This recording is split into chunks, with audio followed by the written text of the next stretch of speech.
every golfer dreams of reaching the next level. FlightScope Mevo Gen 2 gives you 18 data parameters with the accuracy you demand to improve your game, all measured with FlightScope's patented fusion tracking. Its 6-hour battery life gives you uninterrupted play and practice outdoors and indoors. Tee it up on the included simulation bundle. See your shots come to life with the FlightScope AR Tracer. Have fun, improve your game, shoot lower scores with no required subscriptions. Buy your FlightScope Mevo Gen 2 now at FlightScope.com.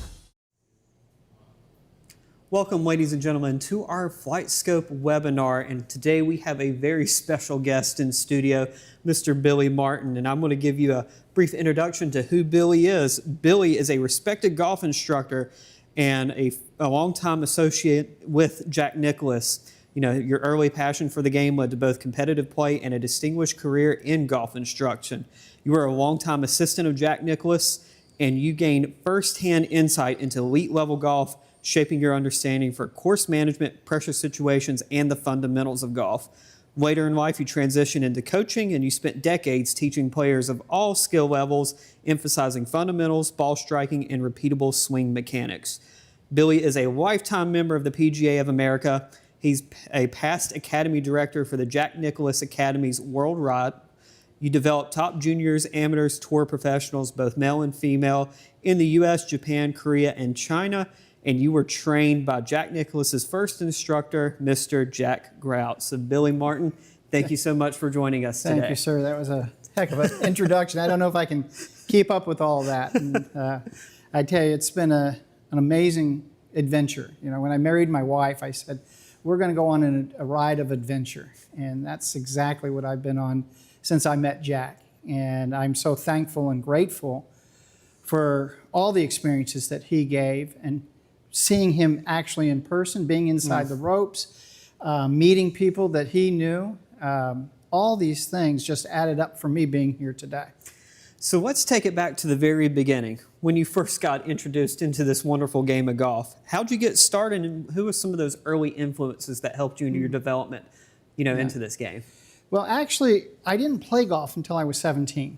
And the reason was I was a runner. And my great claim to fame as a runner in the mile was 4 minutes and 7 seconds. That was pretty good. Yeah. And I used to go out and run 5 miles every day as a runner. Well, one day I tore my left Achilles heel. And at the time, when you did that, things were not so good. And so I had some friends that played golf, and it was cold. It was February. They were out there hitting some shots, and they were breaking the balls in half. And I thought, oh, this is pretty cool. I like that. And so I got up there, and I tried to hit it, and I hit it, and I broke one, and I said, wow, this is fun. So we went out and did that, and that got me started because my grandfather, he was, I'm going to say he's a very instrumental part of this. He took me under his wing, so to speak, in Davenport, Iowa, and that's where this all started, and that's how it got going. That's an awesome story. Now, off camera a couple days ago, you were telling us your very first experience meeting Jack. And I got a chuckle out of it, and it was at Marion. Yes. And could you tell the audience about that very first interaction when you seen him? Well, it wasn't exactly meeting him, but my sister and I mean, you imagine at Marion 18, it's going up a hill, and we crawled underneath everybody. And I was about 23 years, 25 years old, or whatever it was.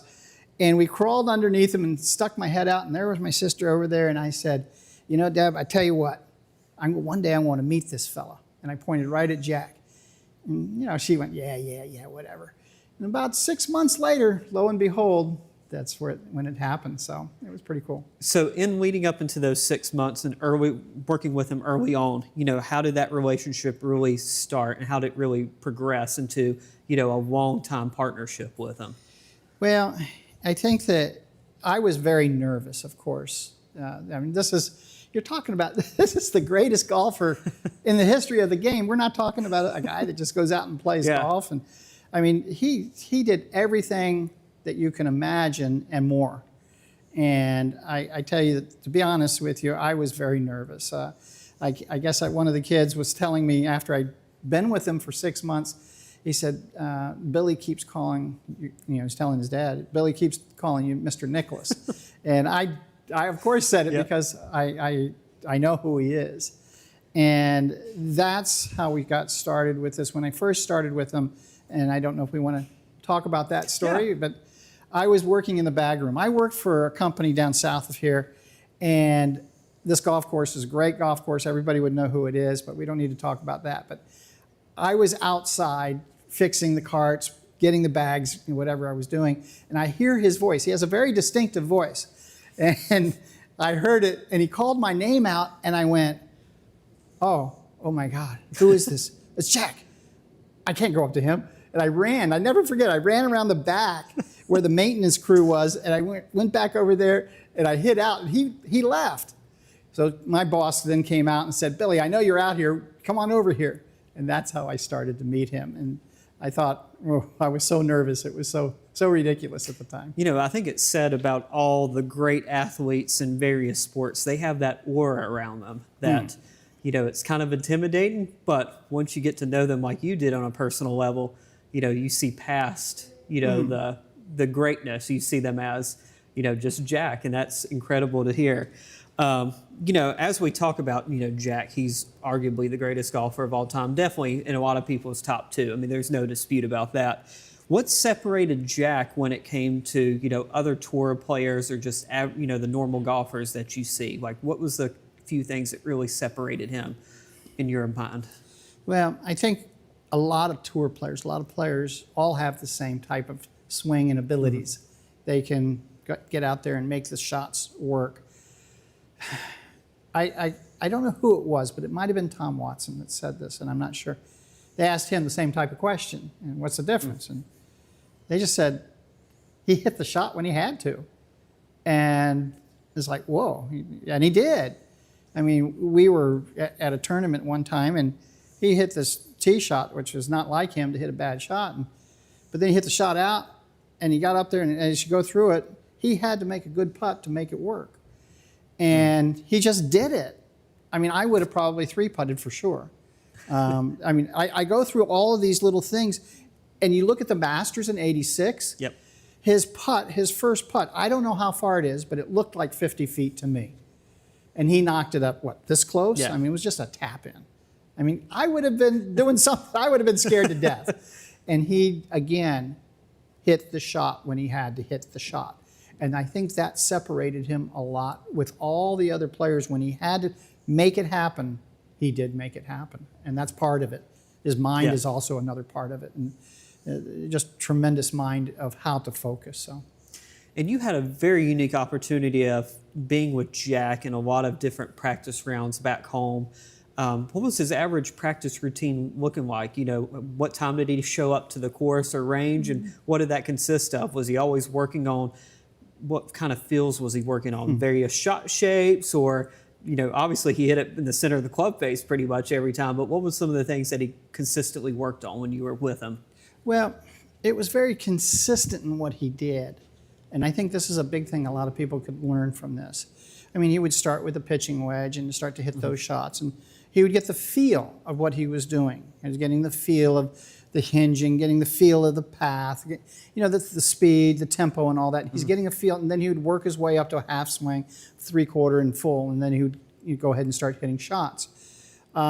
He didn't hit balls a terribly long time, and what he would do when he got done, he would finish with sand wedge generally, and then he would go into a shot with either putting. It could maybe sometimes bunker, depends, but that varied a little bit.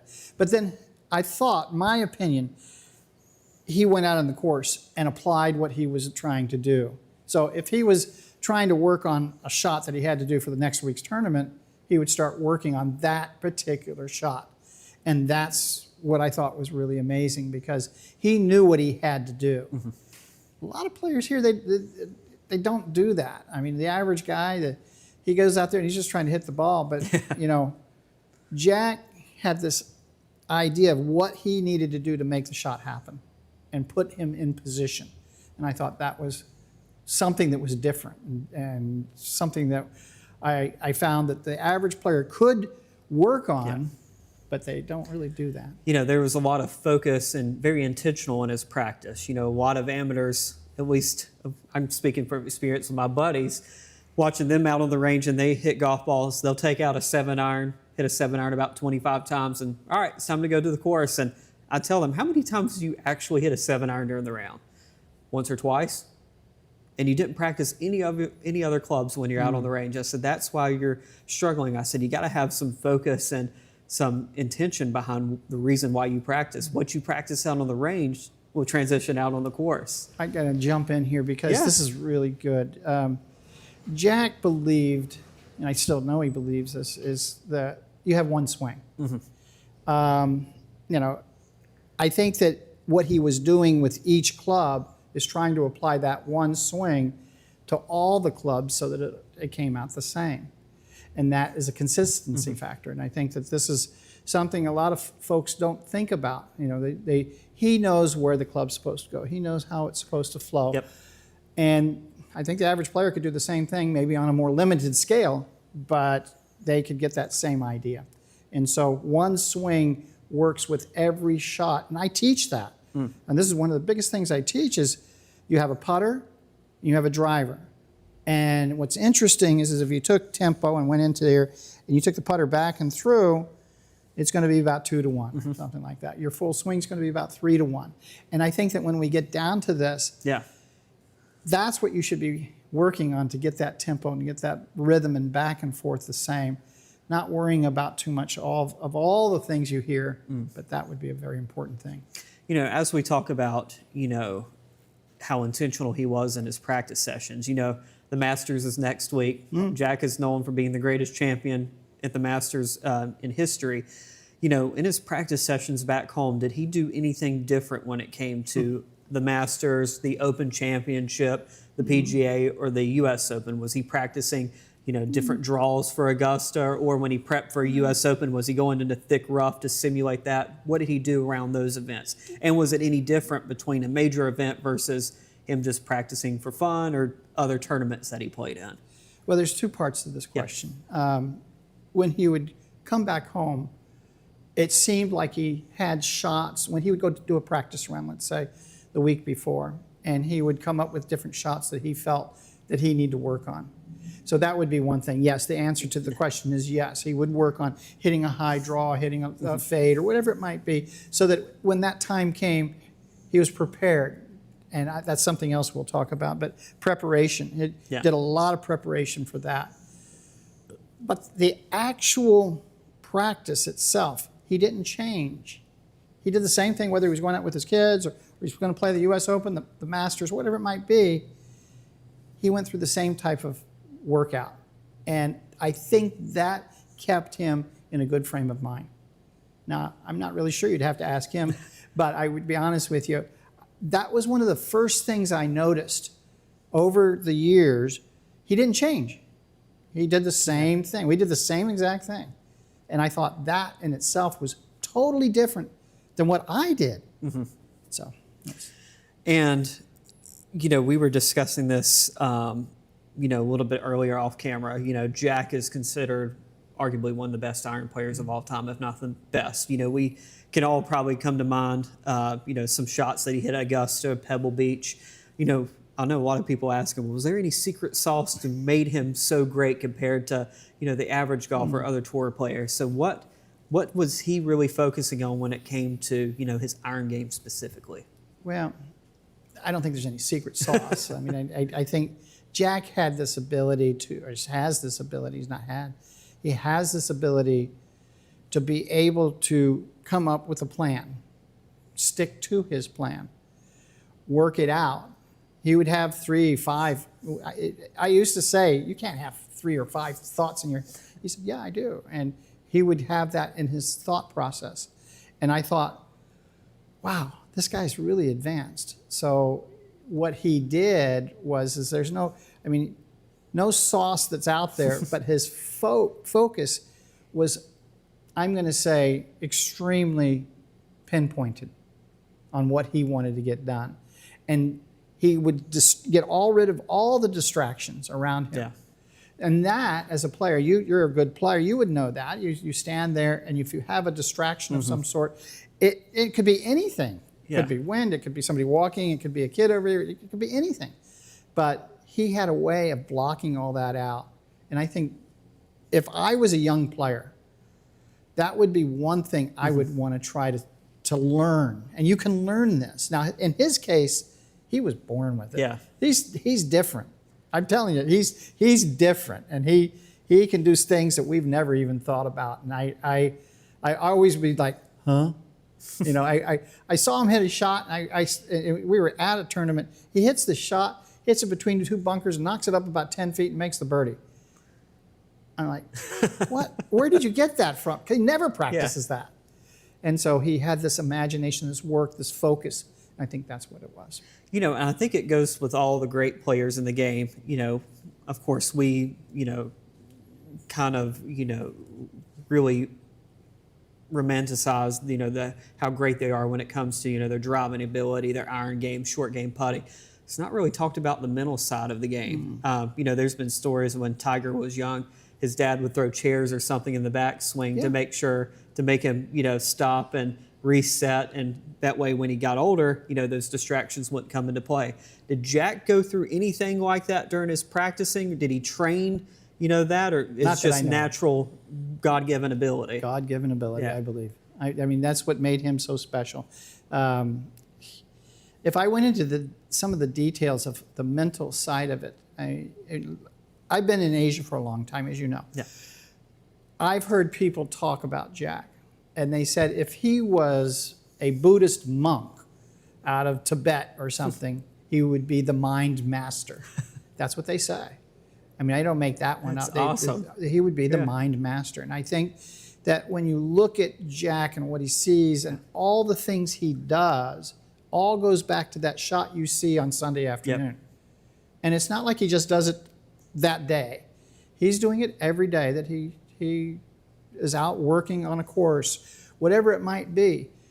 Everything he does is that type of focus, and I think that that's the difference. I mean, and he has an ability to be able to turn it on and then turn it off, and that is really hard for a lot of people to do. Yeah, you read stories about how some of these guys, they can't turn off that switch, but you know, a lot of the great ones can disassociate, you know, between tournament mode and just having fun, and then being in their normal practicing. But you know, I think a lot of people was probably asking, you know, we've watched Jack on TV, we watched him in a few interviews, but how is he at, like, off the course? How is Jack as the person? You know, a lot of us would love to have the ability to meet some of our, you know, heroes in various sports, but you have the opportunity of being a longtime associate of being very close personal to Jack. So how was he, you know, outside of golf? Well, I think he is more kind. He takes care of people. He knows, I don't know how to say this, but he knows how to get people to feel good and confident. He has this ability to get you to believe what you're doing is right. I mean, if you look at the people working for him, many people have worked for him for a long time. I don't know the numbers, but I know they have been there a long time. And that tells me a lot about a person's character. He takes care of situations in a good way, in a positive way.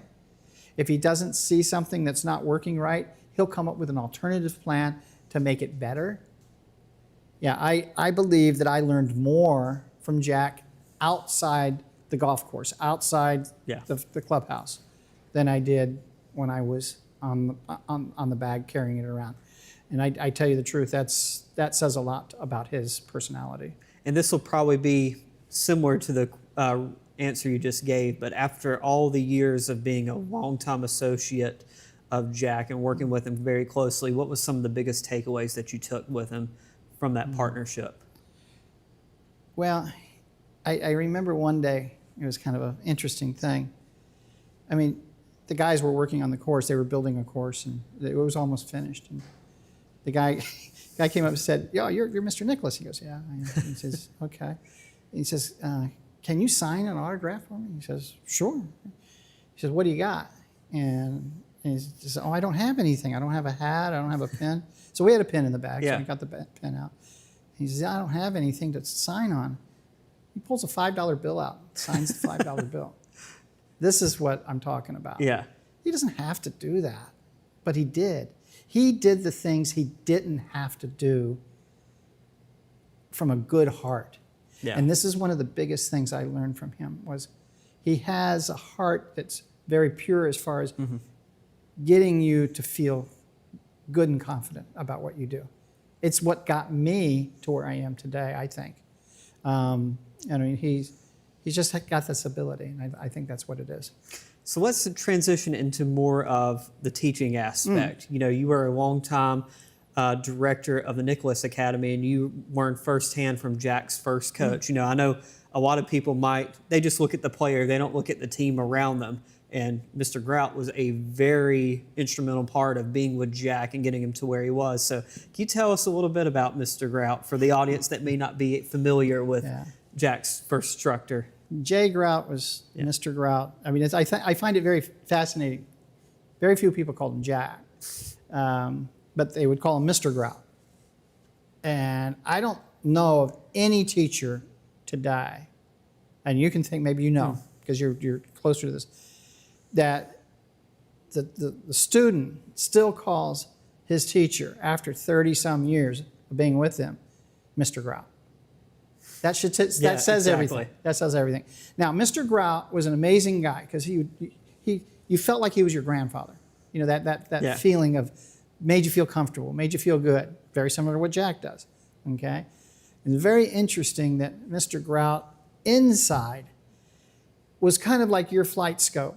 Had all these numbers. I could just see numbers going through his head, seeing things and knowing what to do, coming up with the ideas. And he's got all of this, but when it came out, he said, why don't you just stand a little taller? He was very simple in how he made his approach. And I tell you, that was an amazing thing, because I've had a couple lessons. When I asked him one time, I went to Muirfield, and I told him, Mr. Grout, I'm not hitting it very far. I want to get about 15 yards. And he said, okay. So I get up there and hit it, and he says, well, you don't hit it very fast. You don't swing at it. And he had a few other choice words, but I'm going to skip that. And he said, swing at it faster. And so for about 2 hours, that's what we did. So then he said, and I was hitting it way left. It was all over the place. And he says, come on, let's go have lunch. Okay. So we go have lunch, go to the first tee at 1 o'clock or so, stand up there. He says, go ahead and hit it. I got up there and nailed it. I think I went 25 yards further than what I've done any time in my life. And he just had that ability to do that. I mean, he would get you to feel what you had to do. He would understand why you had to do it. And then he would explain it in terms that everybody would understand. And I think his communication skills were beyond what you would see today in a lot of teachers. I mean, he had this ability that was so good to communicate to the students. And that's one of the biggest things I learned from his simplicity, the communication skills, the kindness. I put those together, and wow, you've got a pretty powerful guy that's teaching. And I think the audience watching, when we get into some shots here in a second, you know, your philosophy of making it simple, I think is going to resonate with a lot of people watching, because, you know, whether you're new to FlightScope or you're looking at buying a launch monitor like the Mevo Gen 2, you know, a lot of people think that you have to be a advanced golfer, scratch, or tour pro to use a product like the Mevo Gen 2. That's not the case. Every single golfer can benefit from having a launch monitor, knowing their carry distances, knowing their tendencies. You know, a lot of people, we discussed this off camera, a lot of people may feel like they're doing something, but isn't that reality of what's happening? Having a launch monitor, not only a launch monitor, but accurate data that you can trust, will help you learn how to manage and train those feel versus real and lead to those improvements going forward, which is what we're all about at FlightScope, is helping every single person get better at their game. But from your very first, you've been in the teaching industry for a very, very long time. How has golf instruction changed from when you first started to now? You know, it's data driven like you cannot even imagine how it is today.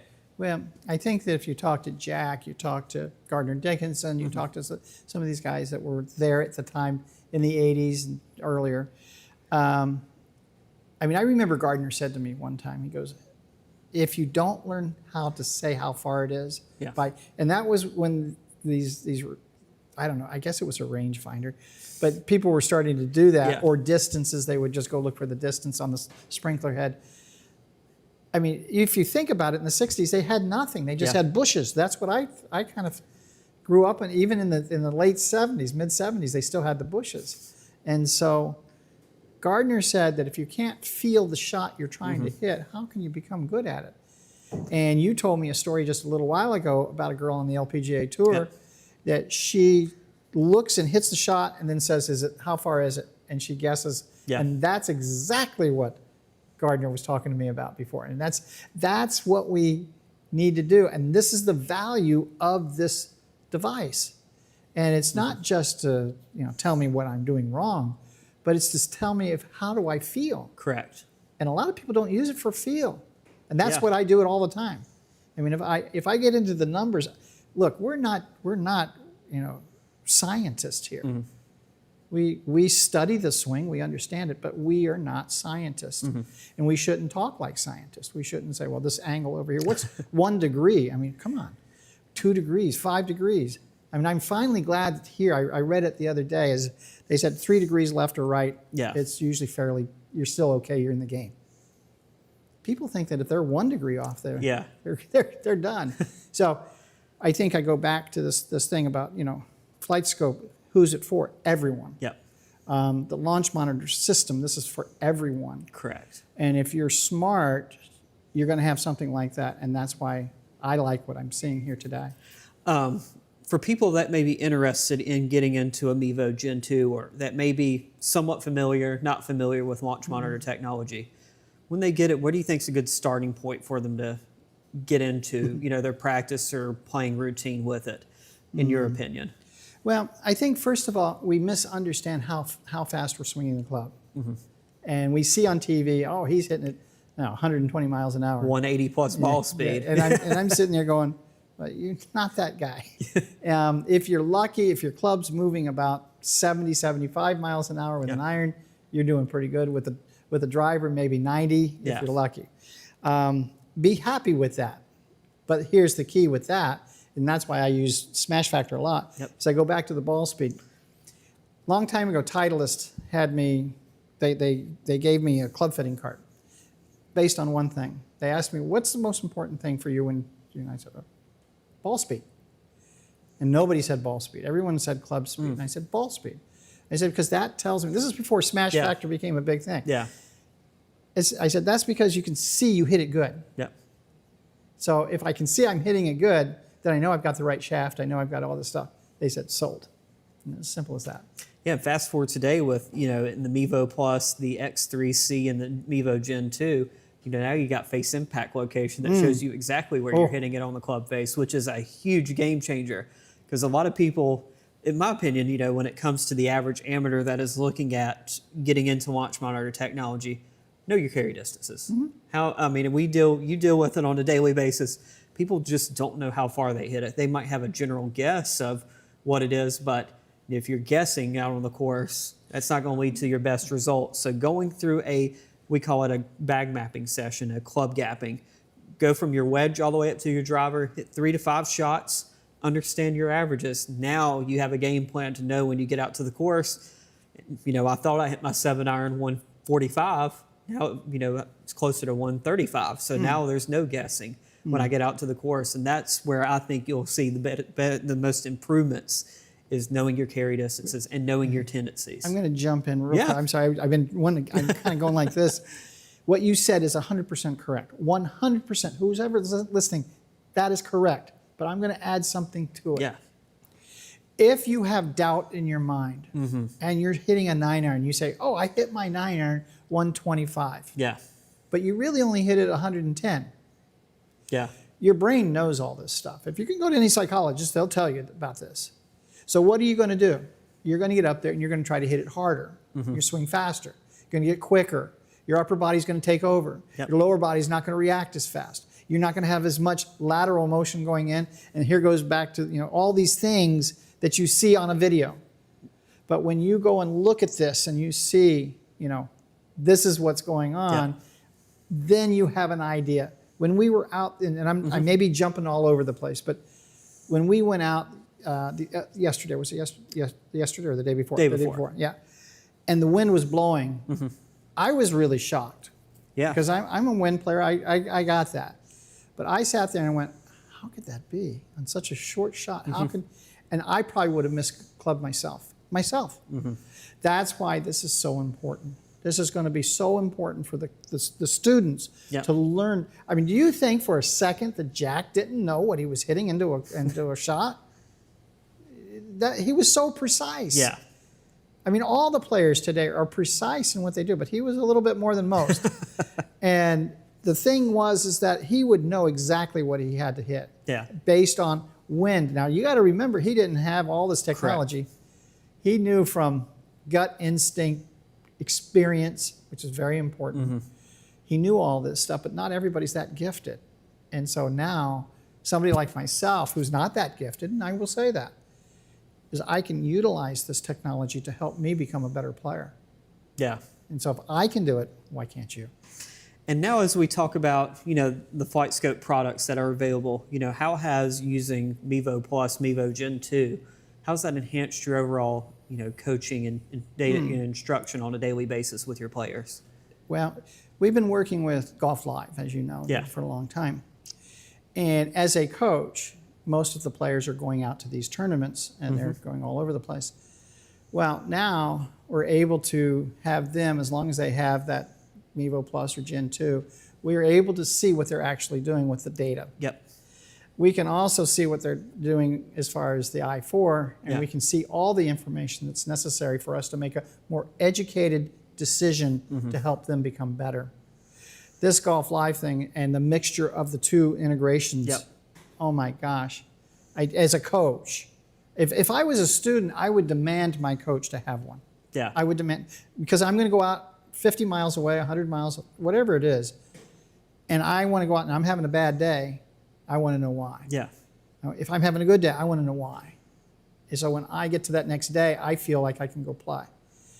That is a great way to do it, and you don't. And I think the combination of using this technology with the i4, I am totally sold on the i4 and the Gen 2. Yeah. And I mix it in with Golf Live, and I put it in there. Now I've got a product that's, wow, it doesn't cost a fortune. Yeah. And this is the big thing. Yeah, and that's one beautiful thing about the Mevo Gen 2. 20 plus years ago, people really didn't have access to launch monitor technology. The stuff that was out there, you would have to spend $20,000 plus to get access to it, where now the Gen 2 fully unlocked with the Pro package and Face Impact, you're looking at a little over $2,000. Portable, can take it with you in the indoors, outdoors on the range, course, putting green. Comes in a nice case that fits in your golf bag, your travel bag, so you can take it with you everywhere. You can see real-time improvements anytime where you go. So let's go ahead, and I'm going to go ahead and hit a shot. Okay. And we're going to just talk about some of the data that you like to use. We talked about this off camera. It's very player dependent. Yes. Not all players are the same. Everybody has their own unique tendencies. But we got some data on the screen that typically what you like to look at for the vast majority of your players. So I'm going to hit a shot, hopefully a good one. Okay. And then we're going to just interpret what you see using the FlightScope Mevo Gen 2. I'll get out of the way.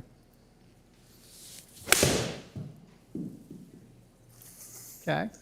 Now, the first thing I'm going to ask you is, Jordan, do you feel good with the shot you just hit? Did you feel like you hit it on the face? I felt like I hit it. If you could look at me, that would be helpful, because I'm looking at something and I don't want you to see. Overall, I felt like, swung it a little bit slower than what I normally do. I know for me with a 7-iron, you've probably seen in other swings, I'm around that 122, 123 ball speed. And that one felt just slightly, at least when it comes to impact, that just felt slightly higher than what I normally hit. Okay. We were discussing this off, my tendency has been a little bit lower on the club face. That's right. Yeah. Now, how did you feel about the ball striking the club face?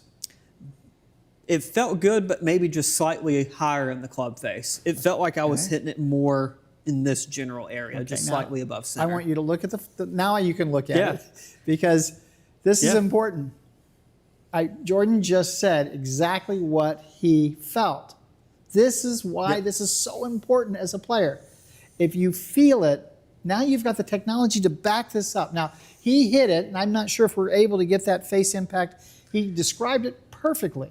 It's up higher. Yep. He also described his ball speed. He says 122, 123, which is exactly what we had before. Yep. It's 116.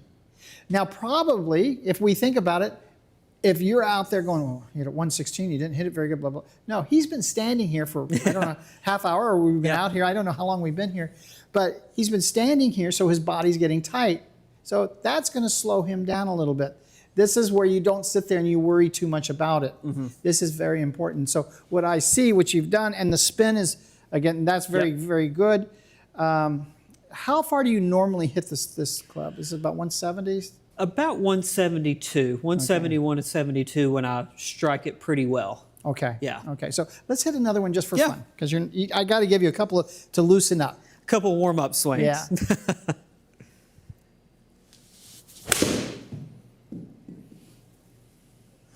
Okay. We hit maybe one or two more. Yep.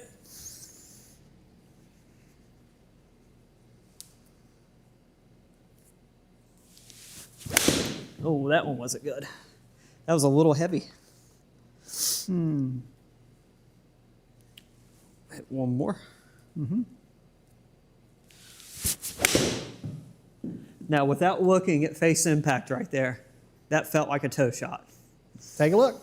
Yep. You see, again, this is how I would teach. I would not say, Jordan, you hit it on the toe. Yep. Why would I do that? Because if he can't feel it, me telling him, and this is Mr. Grout. Yeah.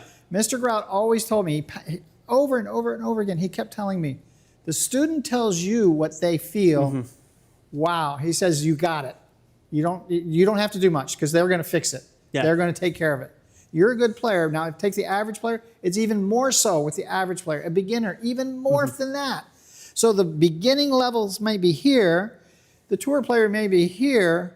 But we all feel the same things. But it's more great here than what you would feel. And you just told me face impact right on out there. And I tell you the truth, that's awesome.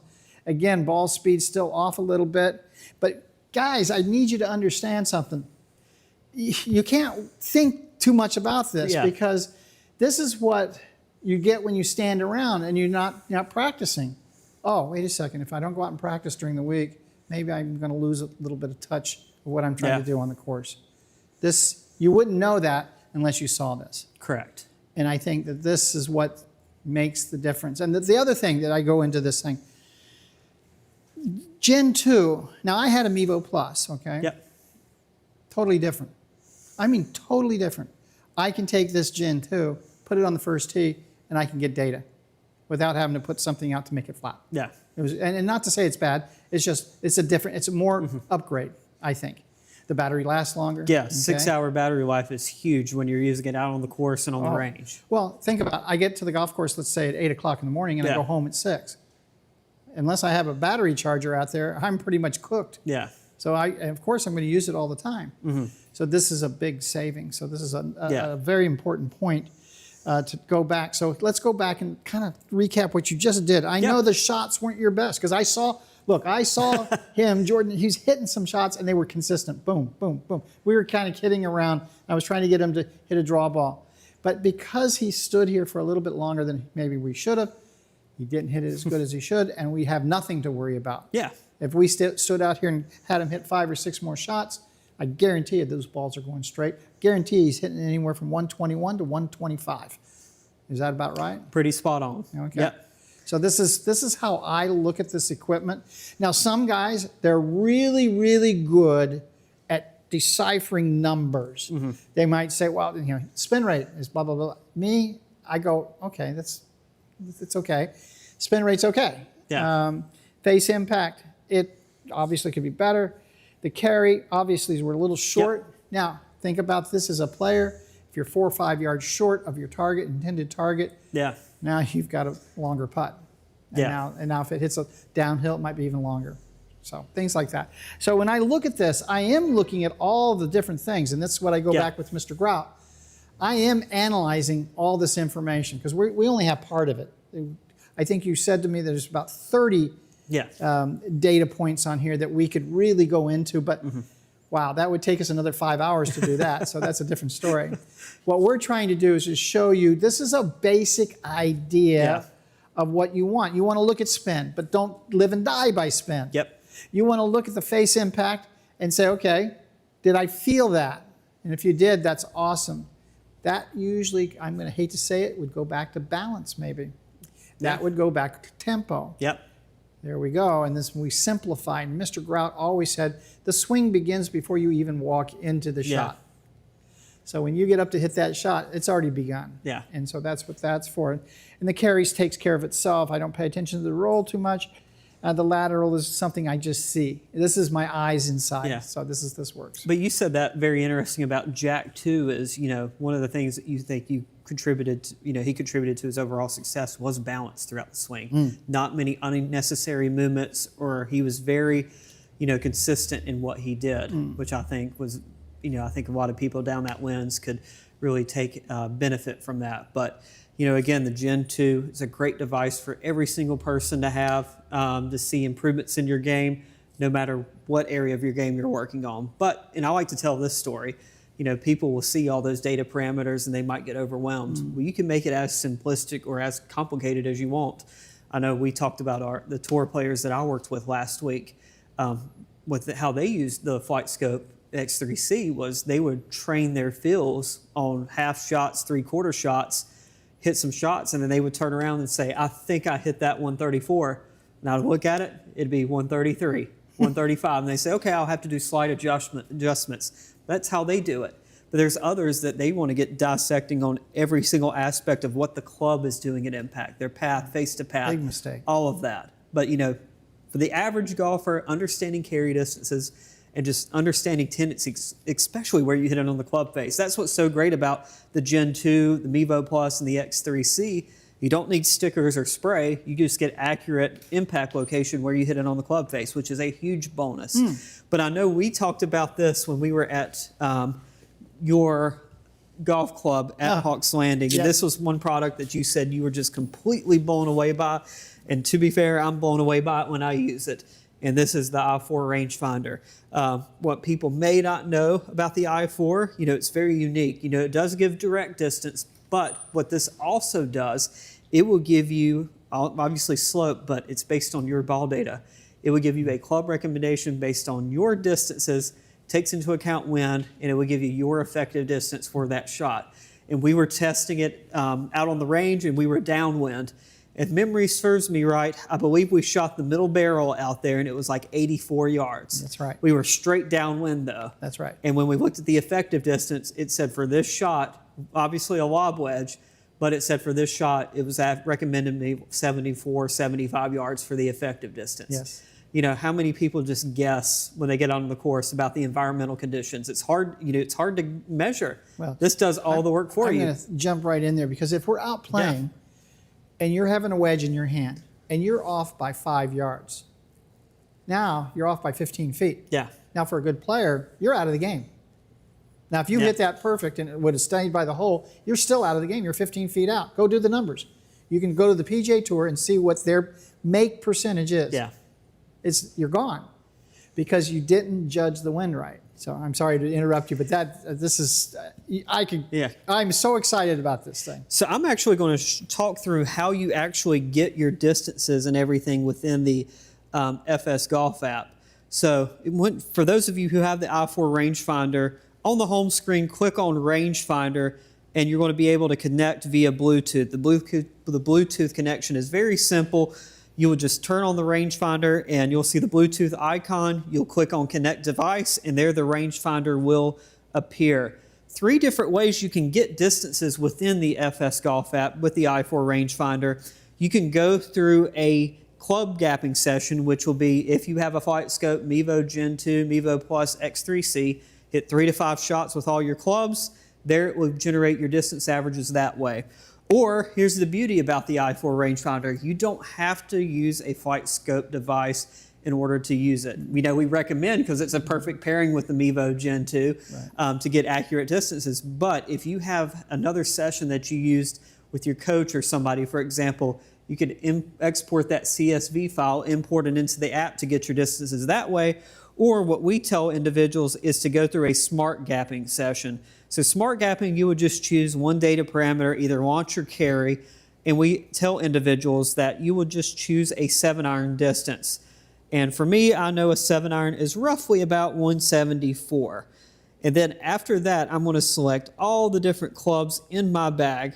And from there, I got a generated report for my club gapping sessions. So I'm actually going to exit out, and we're going to go back to the full swing. Now, people may not know this feature within the FS Golf app, but when you go back to the home screen, now you got a big view of the viewfinder down in the FS Golf app. So I'm actually going to go off screen, and I'm going to shoot a distance in the office, and maybe I can get a quick shot in with a club recommendation. Shoot one more. There, pretty good. So from here, you can see at the top of the screen, there's my club recommendation. It's a lob wedge. And you can see the bottom is the direct distance to the pin, and if there's any slope, plus or minus, that will take into account with your effective distance at the top. That's the number that you should hit and try to achieve on every shot. But if there's any wind, for example, on the top of the I4 rangefinder, you'll just click mode. And for every click that you click on mode, you can see that effective distance at the top is going to change.